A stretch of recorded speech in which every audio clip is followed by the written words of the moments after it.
हरे कृष्णा। ओम नमः शिवाय। प्रिय भक्तों, स्वागत है आपका मेरे यूट्यूब चैनल पूजा पाठ में। आप सभी को सावन मास की बहुत बहुत शुभकामनाएं। आज से आप हमारे चैनल पर शिव महापुराण की कथाओं का श्रवण करेंगे।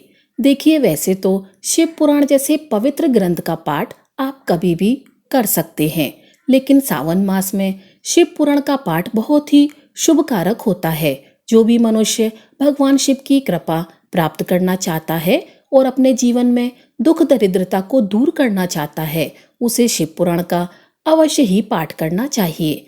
धार्मिक मान्यताओं के अनुसार शिव पुराण का पाठ करने से मनोकामनाएं पूर्ण हो जाती हैं।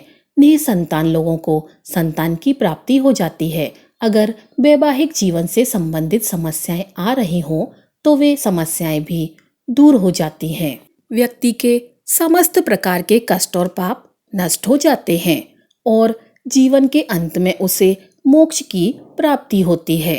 इन पुराण का पाठ आपको मानसिक और शारीरिक शांति प्रदान करता है। इस पुराण में शिव भगवान की महिमा की गई है।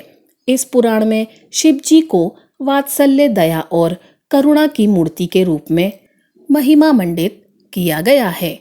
इस पुराण का पाठ करने से भक्तों के अंदर भी ऐसे ही गुणों का संचार होता है। मतलब कि भक्तों का चरित्र भी भगवान शिव की ही तरह बनने लगता है। इसीलिए आप सभी भक्तों से विनम्र अनुरोध है कि यदि आप एक बार शिव पुराण की कथाओं को सुनते हैं तो हर दिन आप नियम पूर्वक, चाहे तो कभी भी, जब भी आपको समय मिले, इन कथाओं को पूरा अवश्य सुनिए। अगर आपने अभी तक चैनल को सब्सक्राइब नहीं किया है तो कृपया अभी कर लीजिएगा और साथ ही बेल आइकॉन को भी ऑन कर लीजिएगा, ताकि आपको प्रतिदिन इन महात्म्य कथाओं का नोटिफिकेशन समय पर मिल जाए। तो आइए, शिव पुराण का पाठ प्रारंभ करने से पहले अपने मन में गौरीपुत्र गणेश कथा के स्वामी भगवान भोलेनाथ और पूरे शिव परिवार शिव पुराण का ध्यान करते हुए शांत और प्रसन्न चित्त मन से शिव पुराण की कथा का रसपान करते हैं। जय श्री गणेश।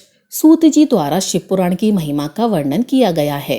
श्री शौनक जी ने पूछा, हे महाज्ञानी सूत जी, आप संपूर्ण सिद्धांतों के ज्ञाता हैं, कृपया मुझसे पुराणों के सार का वर्णन कीजिए। ज्ञान और वैराग्य सहित भक्ति से प्राप्त विवेक की वृद्धि कैसे होती है तथा साधु पुरुष कैसे अपने काम, क्रोध आदि विकारों का निवारण करते हैं। इस कलयुग में सभी जीव आसुरी स्वभाव के हो गए हैं। इसीलिए कृपया करके मुझे एक ऐसा साधन बताइए जो कल्याणकारी एवं मंगलकारी हो तथा पवित्रता लिए हो। हे प्रभु, वह ऐसा साधन हो जिससे मनुष्य की शुद्धि हो जाए और उस निर्मल हृदय वाले पुरुष को सदैव के लिए भक्ति की प्राप्ति हो जाए। श्री सूत जी बोले, हे शौनक जी, आप धन्य हैं, क्योंकि आपके मन में पुराण कथा को सुनने के लिए अपार प्रेम व लालसा है। इसीलिए मैं आपसे परम उत्तम शास्त्र की कथा सुनाता हूँ। हे वत्स, संपूर्ण सिद्धांत से संपन्न, भक्ति को बढ़ाने वाला तथा शिव जी को संतुष्ट करने वाला अमृत के समान दिव्य शास्त्र है शिव पुराण। इसका पूर्व काल में शिव जी ने ही प्रवचन किया था। गुरुदेव व्यास ने सनत कुमार मुनि का उपदेश पाकर आदर पूर्वक इस पुराण की रचना की है। यह पुराण कलयुग में मनुष्यों के हित का परम साधन है। शिव पुराण परम उत्तम शास्त्र है। इस पृथ्वी लोक में सभी मनुष्यों को भगवान शिव के विशाल स्वरूप को समझना चाहिए। इसे पढ़ना एवं सुनना सर्व साधन है। यह मनोवांछित फलों को देने वाला है। इससे मनुष्य निष्पाप हो जाता है तथा इस लोक में सभी सुखों का उपभोग करके अंत में शिवलोक को प्राप्त करता है। शिव पुराण में 24,000 श्लोक हैं, जिसमें 7 संहिताएं हैं। शिव पुराण पर ब्रह्म परमात्मा के समान गति प्रदान करने वाला है। मनुष्य को पूरी भक्ति एवं संयम पूर्वक इसे सुनना चाहिए। जो मनुष्य प्रेम पूर्वक नित्य इसको सुनता है या इसका पाठ करता है, वह निसंदेह पुण्य आत्मा है। भगवान शिव उस विद्वान पुरुष पर प्रसन्न होकर उसे अपना धाम प्रदान करते हैं।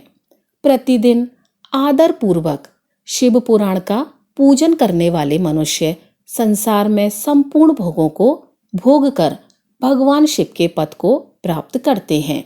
वे सदा सुखी रहते हैं। शिव पुराण में भगवान शिव का सर्वस्व है। इस लोक और परलोक में सुख की प्राप्ति के लिए आदर पूर्वक इसका सेवन करना चाहिए। यह निर्मल शिव पुराण धर्म, अर्थ, काम और मोक्ष रूप चारों पुरुषार्थों को देने वाला है। इसीलिए सदा प्रेम पूर्वक इसे सुनना एवं पढ़ना चाहिए।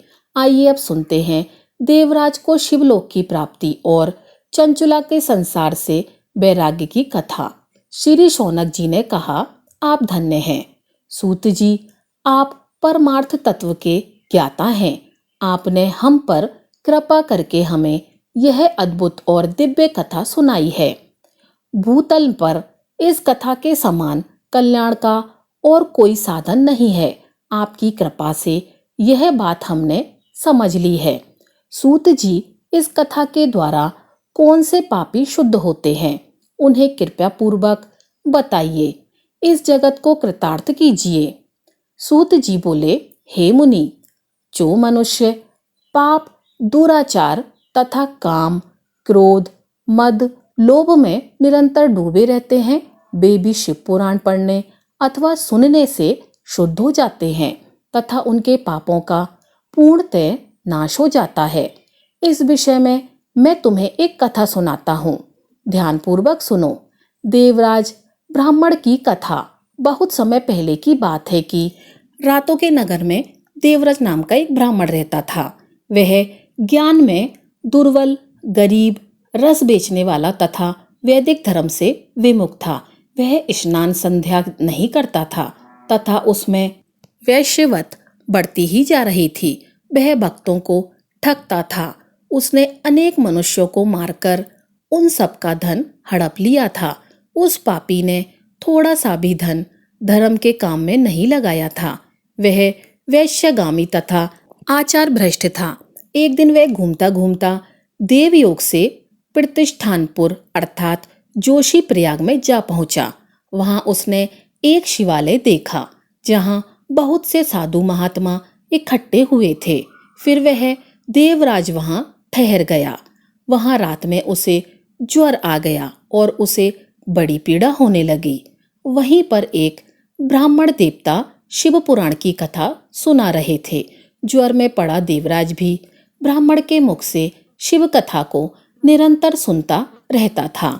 एक मास बाद देवराज ज्वर से पीड़ित अवस्था में चल बसा, अर्थात उसकी मृत्यु हो गई। यमराज के दूत उसे बांधकर यमपुरी ले गए। तभी वहां शिवलोक से भगवान शिव के पार्षद गण आ गए। वे कर्पूर के समान उज्जवल थे। उनके हाथ में त्रिशूल, संपूर्ण शरीर पर भस्म और गले में रुद्राक्ष की माला उनके शरीर की शोभा बढ़ा रही थी। उन्होंने यमराज के दूतों को मार पीट कर देवराज को यमदूतों के चंगुल से छुड़ा लिया और वे उसे अपने अद्भुत विमान में बिठाकर जब कैलाश पर्वत पर ले जाने लगे तो यमपुरी में कोलाहल मच गया, जिसे सुनकर यमराज अपने भवन से बाहर आ गए। साक्षात रुद्रों के समान प्रतीत होने वाले इन दूतराज ने विधि पूर्वक पूजन कर ज्ञान दृष्टि से सारा मामला जान लिया।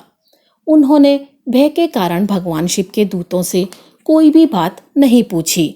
उसके बाद शिवदूत देवराज को लेकर कैलाश चले गए और वहां पहुंचकर उन्होंने ब्राह्मण को करुणावतार भगवान शिव के हाथों में सौंप दिया।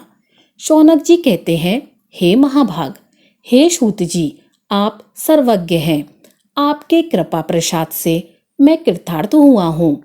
इस इतिहास को सुनकर मेरा मन आनंदित हो गया है। इसीलिए भगवान शिव में प्रेम बढ़ाने वाली दूसरी कथा भी सुनाइए। श्री सूत जी बोले, हे शौनक, सुनो, मैं तुम्हारे सामने एक अन्य गोपनीय कथा का वर्णन करूंगा। क्योंकि तुम शिव भक्तों में अग्रगण्य व वेद वेदाओं में श्रेष्ठ हो। समुद्र के निकटवर्ती प्रदेश में बाशकल नामक एक गांव है, जहां पर वैदिक धर्म से विमुख महापापी मनुष्य रहते हैं। वे सभी दुष्ट हैं। उनका मन दूषित विषय भोगों में ही लगा रहता है। वे देवताओं और भाग्य पर विश्वास नहीं करते। वे सभी कुटिल वृत्ति वाले हैं, किसानी करते हैं और विभिन्न प्रकार के अस्त्र शस्त्र रखते हैं। वे व्यभिचारी हैं। वे इस बात से पूर्णतः अनजान है कि ज्ञान, वैराग्य तथा सधर्म ही मनुष्य के लिए परम पुरुषार्थ है। वे सभी पशु बुद्धि हैं। अन्य समुदाय के लोग भी उन्हीं की तरह बुरे विचार रखने वाले, धर्म से विमुख हैं। वे नित्य कुकर्म में लगे रहते हैं एवं सदा विषय भोगों में डूबे रहते हैं। वहाँ की स्त्रियां भी बुरे स्वभाव की, स्वेच्छारिणी, पाप में डूबी, कुटिल सोच वाली और व्यभिचारिणी हैं। वे सभी सद्य व्यवहार तथा सदाचार से सर्वदा शून्य हैं। वहाँ सिर्फ दुष्टों का निवास है। वाशकल नामक गांव में विदुक नाम का एक ब्राह्मण रहता था। वह अधर्मी, दुरात्मा एवं महापापी था। उसकी पत्नी बहुत सुंदर थी। उसका नाम चंचला था। वह सदा उत्तम धर्म का पालन करती थी, लेकिन विदुक वैश्यगामी था। इस तरह कुकर्म करते हुए उसे बहुत समय हो गया। उसकी पत्नी काम से पीड़ित होने पर भी स्वधर्म नाश के भय से कलेश सहकर भी काफी समय तक धर्म भ्रष्ट नहीं हुई, परंतु आगे चलकर वह भी अपने दुराचारी पति के आचरण से प्रभावित होकर दुराचारिणी और अपने धर्म से विमुख हो गई। इस तरह दुराचार में डूबे हुए उन पति पत्नी का बहुत सा समय व्यर्थ बीत गया। देखिए, इससे हमें यह सीखने को मिलता है कि संगत का हमारे जीवन पर गहरा असर होता है। संगत अच्छी होगी तो हमारे विचार भी सकारात्मक रहेंगे और मुश्किल समय में भी निराशा से बचे रहेंगे। जिन लोगों की संगत सही नहीं है, उनका जीवन बर्बाद हो सकता है। तो आइए चलते हैं आगे की कथा में। वैश्यगामी, दूषित बुद्धि वाला वह दुष्ट ब्राह्मण बिंदु समय मृत्यु को प्राप्त हो गया और नरक में चला गया। बहुत दिनों तक नरक के दुखों को भोगकर वह मूढ़ बुद्धि पापी विंध्य पर्वत पर भयंकर पिशाच हुआ। इधर उस दुराचारी बिंदु के मर जाने पर वह चंचुला नामक स्त्री बहुत समय तक पुत्रों के साथ अपने घर में रहती रही। पति की मृत्यु के बाद वह भी अपने धर्म से गिरकर पर पुरुषों का संग करने लगी थी। सती स्त्रियां विपत्ति में भी अपने धर्म का पालन करना नहीं छोड़ती। यही तो तप है। तप कठिन तो होता है, लेकिन इनका फल मीठा होता है। विषय इस सत्य को नहीं जानता, इसीलिए वह विषों के विष फल का स्वाद लेते हुए भोग करता है। एक दिन देवयोग से किसी पुण्य पर्व के आने पर चंचुला अपने भाई बंधुओं के साथ गोकर्ण क्षेत्र में गई। उसने तीर्थ के जल में स्नान किया और बंधुजनों के साथ यत्र तत्र घूमने लगी। घूमते घूमते वह एक देव मंदिर में पहुंच गई। वहां उसने एक ब्राह्मण के मुख से भगवान शिव की परम पवित्र एवं मंगलकारी कथा सुनी।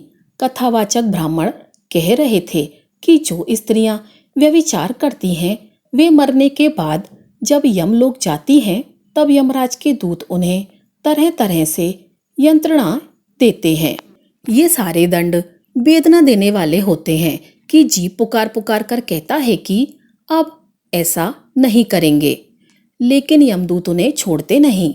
कर्मों का फल तो सभी को भोगना ही पड़ता है। देव ऋषि मनुष्य सभी इससे बंधे हुए हैं। ब्राह्मण के मुख से यह वैराग्य बढ़ाने वाली कथा को सुनकर चंचुला भय से व्याकुल हो गई। कथा समाप्त होने पर सभी लोग वहां से चले गए। तब कथा सुनाने वाले ब्राह्मण देवता से चंचुला ने कहा कि हे ब्राह्मण देव, धर्म को ना जानने के कारण मेरे द्वारा बहुत बड़ा दुराचार हुआ है। हे स्वामी, मेरे ऊपर कृपा कर मेरा उद्धार कीजिए। आपके प्रवचन को सुनकर मुझे इस संसार से वैराग्य हो गया है। मुझ मूढ़ चित्त वाली पापिनी को धिक्कार है। मैं निंदा के योग्य हूँ। मैं बुरे विषयों में फंसकर अपने धर्म से विमुख हो गई थी। कौन मुझ जैसी कुमार्ग में मन लगाने वाली पापिनी का साथ देगा? जब यमदूत मेरे गले में फंदा डालकर मुझे बांधकर ले जाएंगे और नरक में मेरे शरीर के टुकड़े करेंगे, तब मैं कैसे उन महायातनाओं को सहन कर पाऊंगी? मैं सब प्रकार से नष्ट हो गई हूँ, क्योंकि अभी तक मैं हर तरह से पाप में डूबी रही हूँ। हे ब्राह्मण देव, आप मेरे गुरु हैं, आप ही मेरे माता पिता हैं। मैं आपकी शरण में आई हूँ। मुझ अबला का अब आप ही उद्धार कीजिए। सूत जी कहते हैं, शौनक इस प्रकार विलाप करती हुई चंचुला ब्राह्मण देवता के चरणों में गिर पड़ी। तब ब्राह्मण ने उसे कृपा पूर्वक उठाया और ब्राह्मण बोले, नारी तुम सौभाग्यशाली हो, जो भगवान शंकर की कृपा से तुमने वैराग्यपूर्ण शिव पुराण की कथा सुनकर समय से अपनी गलती का एहसास कर लिया है। तुम डरो मत और भगवान शिव की शरण में जाओ। उनकी परम कृपा से तुम्हारे सभी पाप नष्ट हो जाएंगे। मैं तुम्हें भगवान शिव की कथा सहित वह मार्ग बताऊंगा जिसके द्वारा तुम्हें सुख देने वाली उत्तम गति प्राप्त होगी। शिव कथा सुनने से तुम्हारी बुद्धि शुद्ध हो गई है और तुम्हें पश्चाताप हुआ है तथा मन में वैराग्य उत्पन्न हुआ है। पश्चाताप ही पाप करने वाले पापियों के लिए सबसे बड़ा प्रायश्चित है। पश्चाताप ही पापों का शोधक है। इससे ही पापों की शुद्धि होती है। सत्य पुरुषों के अनुसार पापों की शुद्धि के लिए प्रायश्चित पश्चाताप से ही संपन्न होता है। जो मनुष्य अपने कुकर्म के लिए पश्चाताप नहीं करता, वह उत्तम गति प्राप्त नहीं करता है, परंतु जिसे अपने कुकृत्य पर हार्दिक पश्चाताप होता है, वह अवश्य ही उत्तम गति का भागीदार होता है। इसमें कोई भी शक नहीं है। शिव पुराण की कथा सुनने से चित्त की शुद्धि एवं मन की निर्मलता हो जाती है। शुद्ध चित्त में ही भगवान शिव पार्वती का वास होता है। यह शुद्ध आत्मा पुरुष सदा शिव के पद को प्राप्त होता है। इस कथा का श्रवण सभी मनुष्यों के लिए कल्याणकारी है, इसीलिए इसकी आराधना व सेवा करनी चाहिए। यह कथा भवबंधन रूपी रोग का नाश करने वाली है। भगवान शिव की कथा को सुनकर हृदय में उनका मनन करना चाहिए। इससे चित्त की शुद्धि होती है। चित्त शुद्धि होने से ज्ञान और वैराग्य के साथ महेश्वर की भक्ति निश्चय ही प्रकट होती है तथा उनके अनुग्रह से दिव्य मुक्ति प्राप्त होती है। जो मनुष्य माया के प्रति आसक्त है, वह इस संसार बंधन से मुक्त नहीं हो पाता है। हे ब्राह्मण पत्नी, तुम अन्य विषयों से अपने मन को हटाकर भगवान शंकर की इस परम पावन कथा को सुनो। इससे तुम्हारे चित्त की शुद्धि होगी और तुम्हें मोक्ष की प्राप्ति होगी। जो मनुष्य निर्मल हृदय से भगवान शिव के चरणों का चिंतन करता है, उसकी एक ही जन्म में मुक्ति हो जाती है। सूत जी कहते हैं कि हे शौनक, ऐसा कहकर वे ब्राह्मण मौन हो गए। उनका हृदय करुणा से भर गया। वे ध्यान में मगन हो गए। ब्राह्मण का उक्त उपदेश सुनकर चंचुला के नेत्रों में आनंद के आंसू छलक आए। वह हर्ष से भरे हृदय से ब्राह्मण देवता के चरणों में गिर गई और हाथ जोड़कर बोली, हे ब्राह्मण देव, मैं कृतार्थ हो गई हूँ। शिव भक्तों में श्रेष्ठ स्वामीन, आप धन्य हैं। आप परमार्थदर्शी हैं और सदा परोपकार में लगे रहते हैं। हे साधु, मैं नरक के समुद्र में गिर रही हूँ, कृपया करके मेरा उद्धार कीजिए। जिस पौराणिक व अमृत के समान सुंदर शिव पुराण कथा की आपने बात की है, उसे सुनकर ही मेरे मन में वैराग्य उत्पन्न हुआ है। उस अमृत में शिव पुराण कथा को सुनने के लिए मेरे मन में बड़ी श्रद्धा हो रही है।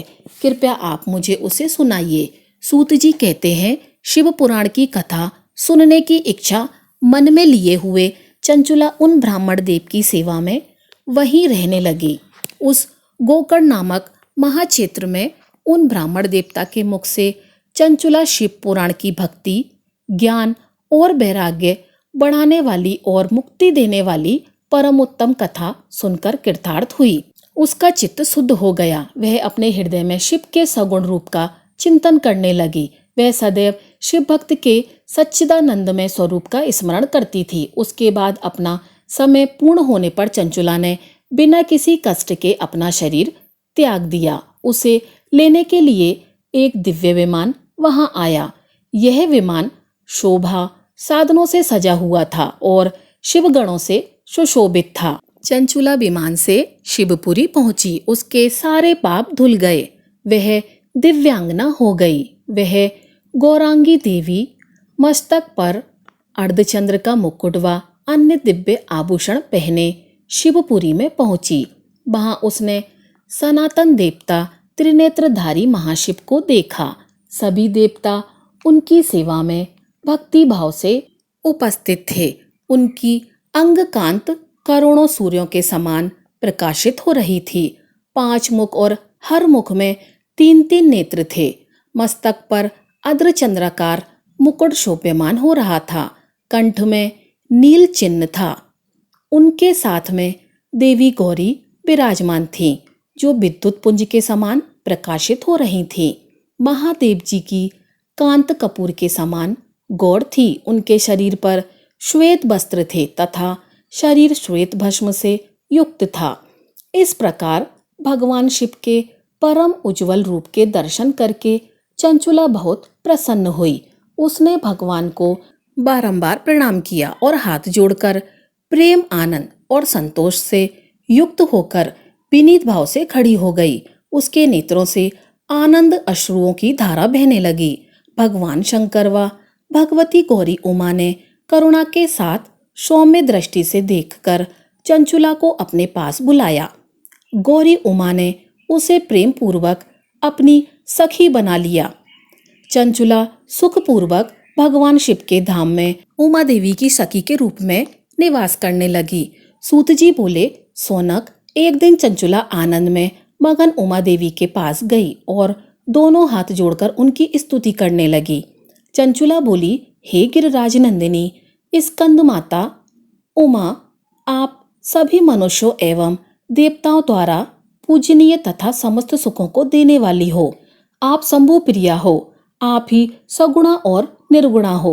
हे सच्चिदानंद स्वरूपिणी, आप ही प्रकृति के पोषक हो। हे माता, आप ही संसार की सृष्टि, पालन और संहार करने वाली हो। आप ही ब्रह्मा विष्णु और महेश को उत्तम प्रतिष्ठा देने वाली परम शक्ति हो। सूत जी कहते हैं, हे सोनक, सत्तगति प्राप्त चंचुला इस प्रकार देवी की स्तुति कर शांत हो गई। उसकी आंखों में प्रेम के आंसू आ गए।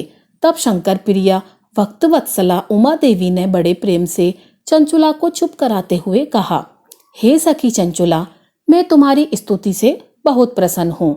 बोलो, क्या वर मांगती हो? चंचुला बोली, हे गिरिराज कुमारी, मेरे पति विंदु इस समय कहाँ हैं? कृपा करके मुझे बताइए और कुछ उपाय कीजिए ताकि हम फिर से मिल सकें। हे महादेवी, मेरे पति एक शूद्र जाति वैश्या के प्रति आसक्त थे और पाप में ही डूबे रहते थे। गिरिजा नंदिनी बोली, बेटी, तुम्हारा पति बिंदु बड़ा पापी था। उसका अंत बड़ा भयानक हुआ। वैश्य का उपभोग करने के कारण वह मूर्ख नरक में अनेक वर्षों तक अनेक प्रकार के दुख भोगकर अब शेष पाप को भोगने के लिए विंध्य पर्वत और पिशाच की योनि में रह रहा है। वह दुष्ट वही वायु पीकर रहता है और सब प्रकार के कष्ट सहता है। सूत जी कहते हैं कि हे शौनक, गौरी देवी की यह बात सुनकर चंचुला अत्यंत दुखी हो गई। फिर दुखी मन को किसी तरह स्थिर करती हुई दुखी हृदय से माँ गौरी से उसने एक बार फिर पूछा कि हे महादेवी, मुझ पर कृपा कीजिए और मेरे पापी पति का अब उद्धार कर दीजिए। कृपा करके मुझे वह उपाय बताइए जिससे मेरे पति को उत्तम गति प्राप्त हो सके। गौरी देवी ने कहा, यदि तुम्हारा पति बिंदुक शिव पुराण की पुण्य में उत्तम कथा सुने तो वह इस दुर्गति को पार करके उत्तम गति का भागी हो सकता है। अमृत के समान मधुर गौरी देवी का यह वचन सुनकर चंचुला ने दोनों हाथ जोड़कर मस्तक झुकाकर उन्हें बारंबार प्रणाम किया तथा प्रार्थना की कि मेरे पति को शिव पुराण सुनाने की व्यवस्था कीजिए। ब्राह्मण पत्नी चंचुला की बार बार प्रार्थना करने पर शिवप्रिया गौरी देवी ने भगवान शिव की महिमा का गान करने वाले गंधर्वराज तुम्बोरो को बुलाकर कहा, तुम्बोरो, तुम्हारी भगवान में प्रीति है। तुम मेरे मन की सभी बातें जानकर मेरे कार्यों को सिद्ध करते हो। तुम मेरी इस सखी के साथ विंध्य पर्वत पर जाओ। वहां एक महाघोर और भयंकर पिशाच रहता है। पूर्व जन्म में वह पिशाच बिंदुक नामक ब्राह्मण मेरी इस सखी चंचुला का पति था। वह वैश्यगामी हो गया था। उसने स्नान संध्या आदि नित्य कर्म छोड़कर अपवित्र रहने लगा था। क्रोध के कारण उसकी बुद्धि भ्रष्ट हो गई थी।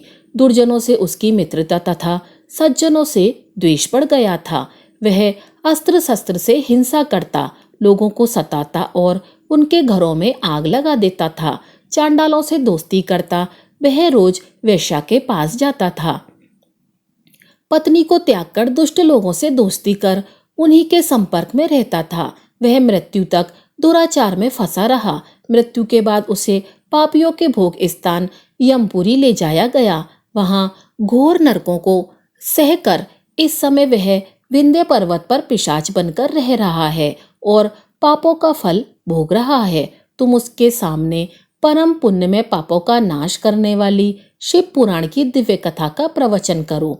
इस कथा को सुनने से उसका हृदय सभी पापों से मुक्त होकर शुद्ध हो जाएगा और वह प्रेत योनि से मुक्त हो जाएगा। दुर्गति मुक्त होने पर उस बिंदुक नामक पिशाच को विमान पर बिठाकर तुम भगवान शिव के पास ले आना। सूत जी कहते हैं, शौनक, माँ उमा का आदेश पाकर गंधर्वराज तुमरो प्रसन्न पूर्वक अपने भाग्य की सराहना करते हुए चंचुला को साथ लेकर विमान से पिशाच के निवास स्थान विंध्य पर्वत पर गए। वहां पहुंचकर उसने उस विकराल आकृति वाले पिशाच को देखा। उसका शरीर विशाल था, उसकी ठोड़ी बड़ी थी। वह कभी हंसता, कभी रोता और कभी उछलता था। महाबली तुमरो ने बिंदुक नामक पिशाच को पाशों से बांध लिया। उसके बाद तुमरो ने भगवान शिव पुराण की कथा सुनाने के लिए स्थान तलाश करके मंडप की रचना की। शीघ्र ही इस बात का पता लोगों को चल गया कि एक पिशाच के उद्धार हेतु देवी पार्वती की आज्ञा से तुमरो शिव पुराण की अमृत कथा सुनाने विंध्य पर्वत पर आए हैं। उस कथा को सुनने के लोभ से बहुत से देव ऋषि वहां पहुंच गए। सभी को आदर पूर्वक स्थान दिया गया। पिशाच बिंदु को पाशों में बांधकर आसन पर बिठाया गया और तुमरो ने परम उत्तम शिव पुराण की अमृत कथा का गान शुरू किया। उसने पहली विद्येश्वर संहिता से लेकर 7वीं वायु संहिता तक शिव पुराण की कथा का स्पष्ट वर्णन किया। 7 संहिताओं सहित शिव पुराण को सुनकर सभी श्रोता कृतार्थ हो गए। परम पुण्य में शिव पुराण को सुनकर पिशाच सभी पापों से मुक्त हो गया और उसने पिशाच शरीर का त्याग कर दिया। शीघ्र ही उसका रूप दिव्य हो गया। उसका शरीर गौरवर्ण का हो गया। शरीर पर श्वेत वस्त्र एवं पुरुषों के आभूषण आ गए। इस प्रकार दिव्य देहधारी होकर बिंदुक अपनी पत्नी चंचला के साथ स्वयं भी भगवान शिव का गुणगान करने लगा। उसे इस दिव्य रूप में देखकर सभी को बहुत आश्चर्य हुआ। उसका मन परम आनंद से परिपूर्ण हो गया। सभी भगवान महेश्वर के अद्भुत चरित्र को सुनकर कृतार्थ हो गए। उनका यशोगान करते हुए अपने अपने धाम को सभी चले गए। बिंदु अपनी पत्नी चंचुला के साथ विमान में बैठकर शिवपुरी की ओर चल दिया। महेश्वर के गुणों का गान करता हुआ बिंदुक अपनी पत्नी चंचुला व तुमरो के साथ शीघ्र ही शिवधाम पहुंच गया। भगवान शिव व देवी पार्वती ने उसे अपना पार्षद बना लिया। दोनों पति पत्नी सुखपूर्वक भगवान महेश्वर एवं देवी गौरी के श्री चरणों में अविचल निवास पाकर धन्य हो गए। शौनक जी कहते हैं, महाप्रज्ञ सूत जी, आप धन्य एवं शिव भक्तों में श्रेष्ठ हैं।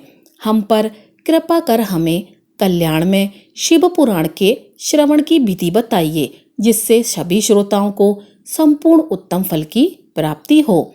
श्री सूत जी ने कहा, हे मुनि, तुम्हें संपूर्ण फल की प्राप्ति के लिए मैं शिव पुराण की विधि सहविस्तार बताता हूँ। सबसे पहले तो किसी ज्योतिषी को बुलाकर दान से संतुष्ट कर उससे कथा का शुभ मुहूर्त निकलवाना चाहिए और उसकी सूचना का आज संदेश सभी लोगों तक पहुंचाना चाहिए कि हमारे यहाँ शिव पुराण की कथा होने वाली है। अपने कल्याण की इच्छा रखने वालों को इसे सुनने अवश्य पहुंचना चाहिए। देश में जो भी भगवान शिव के भक्त हों तथा शिव कथा के कीर्तन और श्रवण के लिए उत्सुक हों, उन सभी को आदर पूर्वक बुलाना चाहिए और उनका आदर सत्कार करना चाहिए। शिव पुराण सुनने के लिए मंदिर, तीर्थ, वन, प्रांत अथवा घर में ही उत्तम स्थान का निर्माण कराना चाहिए। केले के खम्भों से सुशोभित कथा मंडल तैयार करवाएं। उसे सब ओर फल, पुष्प, सुंदर चंदो भवन से अलंकृत करना चाहिए। चारों कोनों पर ध्वज लगाकर उसे विभिन्न सामग्री से सुशोभित करें। भगवान शंकर के लिए भक्ति पूर्वक दिव्य आसन का निर्माण करना चाहिए तथा कथावाचक के लिए भी दिव्य आसन का निर्माण करना चाहिए। नियम पूर्वक कथा सुनने वालों के लिए भी सुयोग्य आसन की व्यवस्था करें तथा अन्य लोगों के बैठने की भी व्यवस्था करें। कथा सुनाने वाले विद्वान के प्रति कभी भी बुरी भावना ना रखें। संसार में जन्म तथा गुणों के कारण बहुत से गुरु होते हैं, परंतु उन सब में पुराणों का ज्ञाता ही परम गुरु माना जाता है। पुराण वेगता, पवित्र, शांत, साधु, ईर्ष्या पर विजय प्राप्त करने वाला और दयालु होना चाहिए। ऐसे गुणी मनुष्य को इस पुण्य में कथा को सुनाना चाहिए। सूर्योदय से 3 पहर तक इसे सुनाने का उपयुक्त समय है। मध्याह्न में 2 घड़ी तक कथा बंद रखनी चाहिए ताकि लोग मल मूत्र का त्याग कर सकें। जिस दिन से कथा शुरू हो रही है, इससे 1 दिन पहले व्रत ग्रहण करें। कथा के दिनों में प्रातः काल का नित्य कर्म संक्षेप में कर लेना चाहिए। वक्ता के पास उसकी सहायता हेतु एक विद्वान व्यक्ति को बैठाना चाहिए जो कि सब प्रकार के संशयों को दूर कर लोगों को समझाने में कुशल हो। कथा में आने वाले विघ्नों को दूर करने के लिए सर्वप्रथम गणेश जी का पूजन करना चाहिए। भगवान शिव पुराण की भक्ति भाव से पूजा करें। उसके बाद श्रोता तन मन से शुद्ध होकर आदर पूर्वक शिव पुराण की कथा सुने। जो वक्ता और श्रोता अनेक प्रकार के कर्मों से भटक रहे हों, काम आदि छल विकारों से युक्त हों, वे पुण्य के भागी नहीं हो सकते। जो मनुष्य अपनी सभी चिंताओं को भूलकर कथा में मन लगाते हैं, उन शुद्ध बुद्धि मनुष्यों को उत्तम फल की प्राप्ति होती है। सूत जी बोले, हे शौनक जी, शिव पुराण सुनने का व्रत लेने वाले पुरुषों के लिए जो नियम है उन्हें भी भक्ति पूर्वक सुनो। शिव पुराण की पुण्यमय कथा नियम पूर्वक सुनने से बिना किसी विघ्न बाधा के उत्तम फल की प्राप्ति होती है। दीक्षा रहित मनुष्यों को कथा सुनने का अधिकार नहीं है, इसीलिए पहले वक्ता से दीक्षा ग्रहण करनी चाहिए। नियम पूर्वक कथा सुनने वाले मनुष्य को ब्रह्मचर्य का अच्छी तरह से पालन करना चाहिए। उसे भूमि पर सोना चाहिए, पत्तल में खाना खाना चाहिए तथा कथा समाप्त होने पर ही अन्न ग्रहण करना चाहिए। समर्थ मनुष्य को शुद्ध भाव से शिव पुराण की कथा की समाप्ति तक उपवास रखना चाहिए और एक ही बार भोजन करना चाहिए। गरिष्ठ अन्न अर्थात जो पचने में हल्का ना हो, जो जल्दी ना पचे, दाल, जल, अन्न, सेम, मसूर तथा बासी अन्न नहीं खाना चाहिए। जिसने कथा का व्रत ले रखा हो उसे प्याज, लहसुन, हींग, गाजर, मादक वस्तु तथा आमिष कही जाने वाली वस्तुओं को त्याग देना चाहिए। ऐसा मनुष्य प्रतिदिन सत्य, सोच, दया, मौन, सरलता, विनय तथा हार्दिक उदारता आदि सगुणों को अपनाए तथा साधु संतों की निंदा का त्याग कर नियम पूर्वक कथा सुने। सकाम मनुष्य इस कथा के प्रभाव से अपनी अविष्ट कामना प्राप्त करता है और निष्काम मोक्ष प्राप्त करता है। सभी स्त्री पुरुषों को विधि विधान से शिव पुराण की उत्तम कथा को सुनना चाहिए। हे महर्षि, शिव पुराण की समाप्ति पर श्रोताओं को भक्ति पूर्वक भगवान शिव की पूजा की तरह पुराण पुस्तक की पूजा भी करनी चाहिए तथा इसके बाद विधि पूर्वक वक्ता का भी पूजन कराना चाहिए। पुस्तक को रखने के लिए नया और सुंदर बस्ता बनाएं। पुस्तक व वक्ता की पूजा के उपरांत वक्ता की सहायता हेतु बुलाएं गए पंडित का भी सत्कार करना चाहिए। कथा में पधारे अन्य ब्राह्मणों को भी अन्न धन का दान दें। गीत वाद्य और नृत्य से उत्सव को महान बनाएं। विरक्त मनुष्यों को कथा समाप्ति पर गीता का पाठ करना चाहिए तथा गृहस्थ को श्रवण कर्म की शांति हेतु होम करना चाहिए। होम रुद्र संहिता के श्लोकों द्वारा अथवा गायत्री मंत्र के द्वारा करें। यदि हवन करने में असमर्थ हो तो भक्ति पूर्वक शिव सहस्त्र नाम का पाठ करें। कथा श्रवण संबंधी व्रत की पूर्णतः के लिए शहद से बनी खीर का भोजन 11 ब्राह्मणों को कराकर उन्हें दक्षिणा दें। समृद्ध मनुष्य 3 तोले सोने का एक सुंदर सिंहासन बनाए और उसके ऊपर लिखी अथवा लिखाई हुई शिव पुराण की लिखी पोथी विधि पूर्वक स्थापित करें तथा पूजा करके दक्षिणा चढ़ाएं। फिर आचार्य का वस्त्र आभूषण एवं गंध से पूजन करें। दक्षिणा सहित वह पुस्तक उन्हें भेंट कर दें। हे शौनक, इस पुराण के दान के प्रभाव से भगवान शिव का अनुग्रह पाकर मनुष्य भव बंधन से मुक्त हो जाता है। शिव पुराण को विधि पूर्वक संपन्न करने पर यह संपूर्ण फल देता है तथा भोग और मोक्ष प्रदान करता है।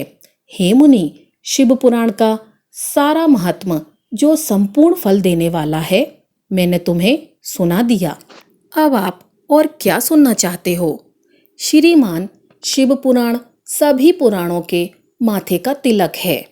जो मनुष्य सदा भगवान शिव का ध्यान करते हैं, जिनकी वाणी शिव के गुणों की स्तुति करती है और जिनके दोनों कान उनकी कथा सुनते हैं, उनका जीवन सफल हो जाता है। वे संसार सागर से पार हो जाते हैं। ऐसे लोग यह लोक और परलोक में सदा सुखी रहते हैं। भगवान शिव के सच्चिदानंदमय स्वरूप का स्पर्श पाकर ही समस्त प्रकार के कष्टों का निवारण हो जाता है। उनकी महिमा जगत के बाहर और भीतर दोनों जगह विद्यमान है। उन अनंत आनंद रूपी परमानंद शिव की मैं शरण लेती हूँ। हर हर महादेव। तो प्रिय भक्तों, इसी के साथ शिव पुराण महात्म्य का आज का अध्याय समाप्त होता है। कल आप शिव पुराण विद्येश्वर संहिता के अंतर्गत आगे की कथा जरूर सुनिएगा। तो प्रिय भक्तों, ये थी हमारी आज की कथा। अगर आपको कथा अच्छी लगी हो तो वीडियो को लाइक कीजिएगा और चैनल को सब्सक्राइब कीजिएगा। आपका दिन शुभ हो।